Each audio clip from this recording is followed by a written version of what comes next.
विश्वास का वोट है। विश्वास है नरेंद्र मोदी जी के नेतृत्व में, जिस तरह से उन्होंने बिहार के विकास की गारंटी लिया और बिहार गए, जनता को जगाया, जमीन पर लोगों ने भोजन प्राप्त किया, सड़क पाया, बिजली पाई, वंदे भारत बाकी ट्रेन पाई, तो जनता तो छठ में कितनी हजारों की जनता गाड़ी से ड्राइव करके अपने गांव गई। लोगों ने देखा है बदलाव क्या हुआ है। उसी प्रकार से नीतीश कुमार जी ने जो काम किया महिलाओं के लिए, बेटियों के लिए, आजीविका दीदियों के लिए और बिहार में सुशासन के लिए, तो ये पूरा हुआ है तो जनता ने इसको देखा है। और लालू प्रसाद के जंगल राज को भी उनको याद है, खौफ, डर, तो उसको भी देखा है।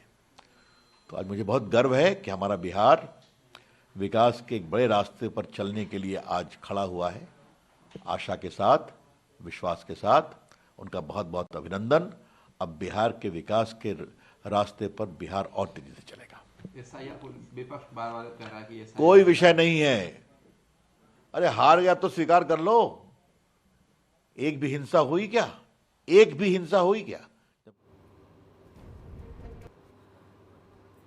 તો ભાજપ તરફથી પ્રતિક્રિયા પણ સામે આવી રહી છે। આ રેકોર્ડ બ્રેક જીત છે અને એનડીએનું ખૂબ જ સારું પ્રદર્શન રહ્યું છે તેવું રવિશંકર પ્રસાદ દ્વારા પણ કહેવામાં આવ્યું। સ્વાભાવિક છે કે આ વખતે જે જીતના આંકડાઓ સામે આવી રહ્યા છે તે અનપેક્ષિત હતા। સાથે જ મહાગઠબંધનને જે વિશ્વાસ હતો તે વિશ્વાસ પ્રજાએ સદંતર તોડી નાખ્યો છે અને ભાજપ જે છે તે તેણે ખૂબ જ સારું પ્રદર્શન કર્યું છે। જેડીયુ સૌથી મોટી પાર્ટી તરીકે ઉભરીને સામે આવી છે, ત્યારે આ જીતને લઈને ચોક્કસ એક તરફ જ્યાં ખુશી વ્યક્ત કરવામાં આવી રહી છે, બીજી તરફ કોંગ્રેસ અને આરજેડી જે છે તે હારના મંથન પાછળ લાગી ચૂક્યું છે। પરંતુ બીજી તરફ આ પહેલાં દિગ્વિજય સિંહનું પણ એક નિવેદન સામે આવ્યું હતું અને તેઓએ આ મામલે શંકા વ્યક્ત કરી હતી। તેમનું કહેવું હતું કે આ તમામ બાબતો જે છે તે ઈવીએમમાં ખામી અને સાથે ચૂંટણી પંચના કારણે પરિણામો છે।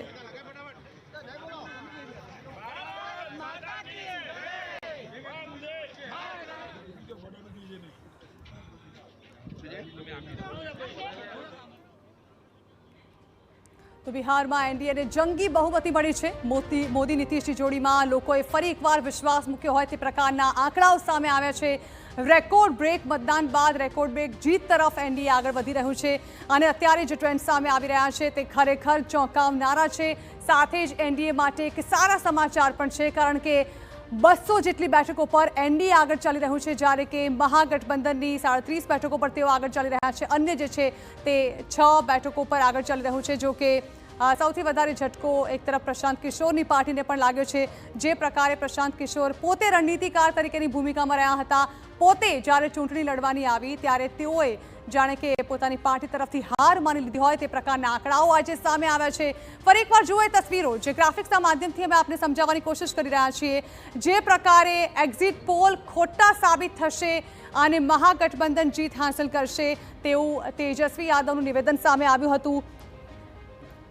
તેમણે આ નિવેદન આપ્યું તેમને પછતાવો પણ થતો હશે। ચોક્કસથી એક્ઝિટ પોલ ખોટો પડ્યો છે, પરંતુ આંકડાઓ જે છે તે મહાગઠબંધનને ઝટકા આપનારા ચોક્કસથી સામે આવ્યા છે, કારણ કે તેઓએ જે આંકડા આપ્યા હતા તેના કરતાં પણ ઓછી બેઠકો પર મહાગઠબંધન હાલ આગળ ચાલી રહ્યું છે। આજ અંગે ચર્ચા શરૂ કરવા જઈ રહ્યા છે મારી સાથે હાલ કોંગ્રેસ તરફથી હેમાંગભાઈ જોડાયેલા છે, સાથે જ અમારી સાથે વિશ્લેષક અને વરિષ્ઠ પત્રકાર એવા કિંજલ મિશ્રા પણ જોડાયેલા છે, પોલિટિકલ એડિટર।